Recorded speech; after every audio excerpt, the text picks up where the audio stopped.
عدل کریں تے تھر تھر کمبن اونچیاں شانہ والے. یا اللہ بڑے بڑے وجاہت کے مالک،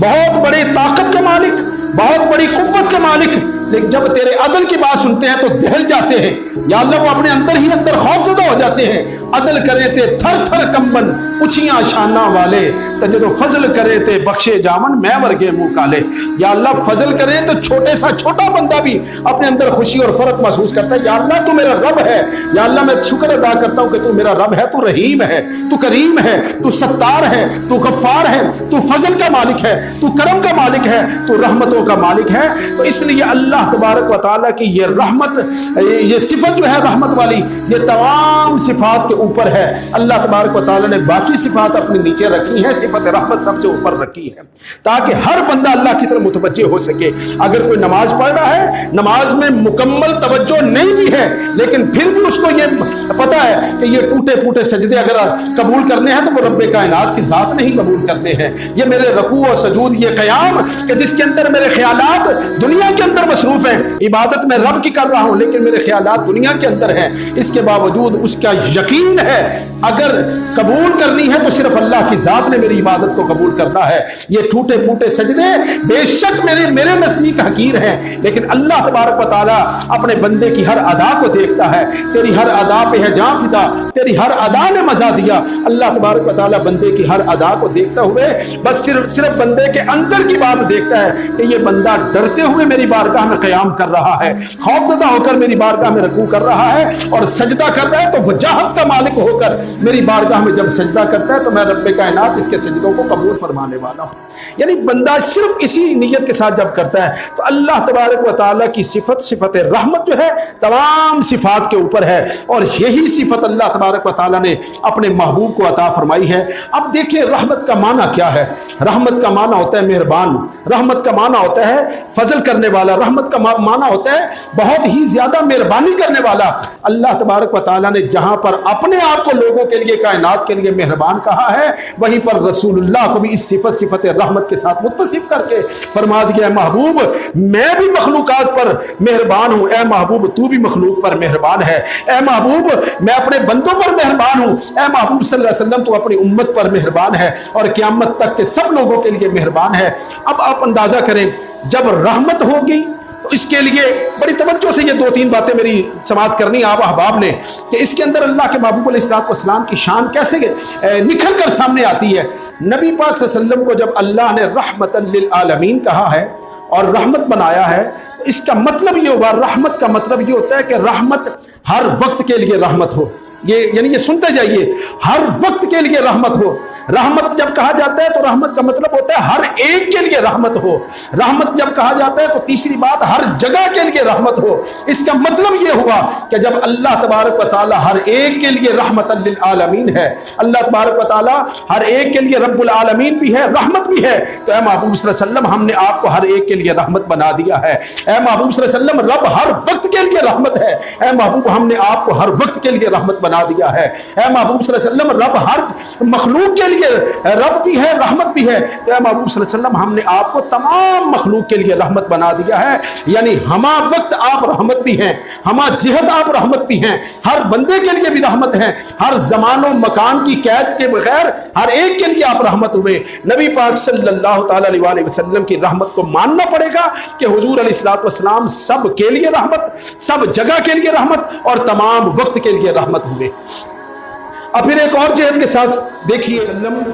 جب ہم یہ کہتے ہیں نا شش جہاد کے مالک اور شش جہاد کے لیے رحمت، اس کا مطلب یہ ہوتا ہے کہ اب حضور علیہ الصلوۃ والسلام صرف اپنی 63 برس زندگی کے لیے ہی رحمت نہیں ہے، بلکہ نبی پاک علیہ الصلوۃ والسلام بے شک زمانہ ہے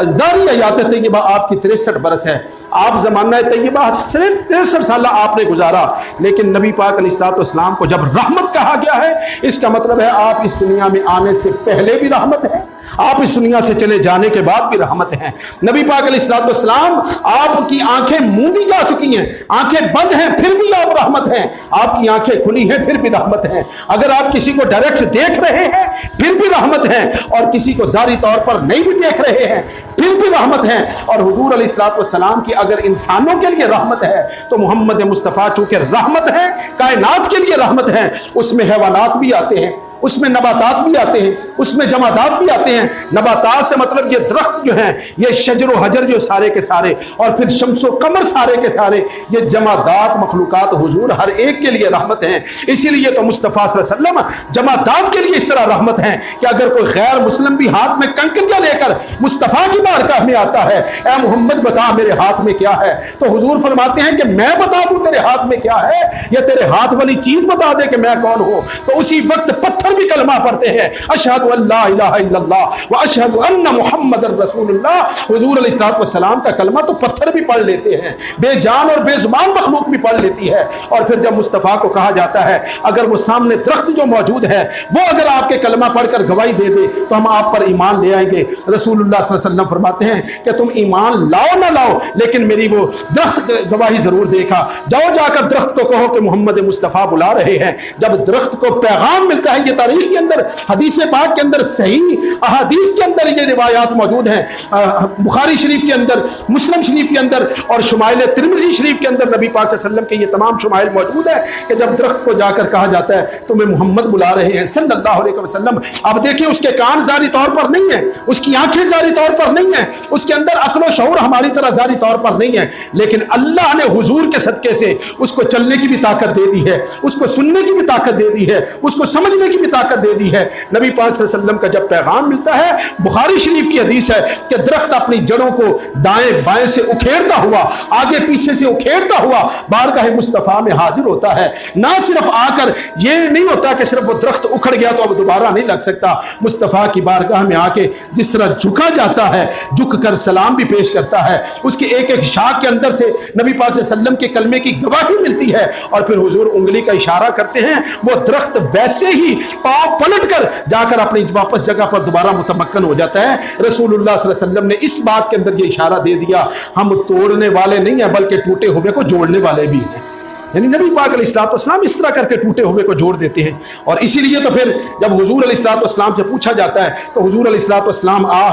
چاند کی طرف اشارہ کرتے ہیں تو چاند دو ٹکڑے ہو جاتا ہے، ایک ٹکڑا وہیں پر آسمان پر موجود رہتا ہے، دوسرا زمین پر آ جاتا ہے۔ حضور پھر انگلی کا اشارہ کرتے ہیں تو چاند اپنی جگہ پر جا کر دوبارہ متمکن ہو جاتا ہے، اور پھر وہی سورج، یعنی نبی پاک یہ حضور صلی اللہ علیہ وسلم کے کھلونے ہیں، سورج اور چاند حضور کے کھلونے ہیں۔ اللہ نے حضور کے کھلونے ہی سورج اور چاند کو بنا دیا کہ جب حضرت سیدنا عباس رضی اللہ تعالیٰ حضور کے چچا ہے، وہ فرماتے ہیں کہ یا رسول اللہ صلی اللہ علیہ وسلم، میں نے حضور کی بارگاہ میں عرض کی یا رسول اللہ جب آپ چھوٹے سے تھے، پنگوڑے میں تھے، تو میں نے بڑا عجیب واقعہ دیکھا۔ کیا دیکھا بھائی؟ کہا یا رسول اللہ میں نے یہ دیکھا ہے جب آپ پنگوڑے میں تھے، جھولا جھول رہے تھے، تو جدھر جدھر جھولا جاتا تھا آپ کی نظر آسمان پر چمکنے والے چاند پر ہوتی تھی، انگلی کا اشارہ، آپ کھیل رہے ہوتے تھے، آپ کی انگلی کا اشارہ ہوتا، جدھر جدھر آپ کی انگلی جاتی تھی چاند جو ہے وہ ادھر ہی جھک چلا جاتا تھا۔ رسول اللہ صلی اللہ علیہ وسلم نے یہ بات ارشاد فرمائی، یعنی یہ بھی حضور کا معجزہ ہے کہ حضور صلی اللہ علیہ وسلم کی انگلی کا اشارہ پا کر چاند جھک جاتا ہے۔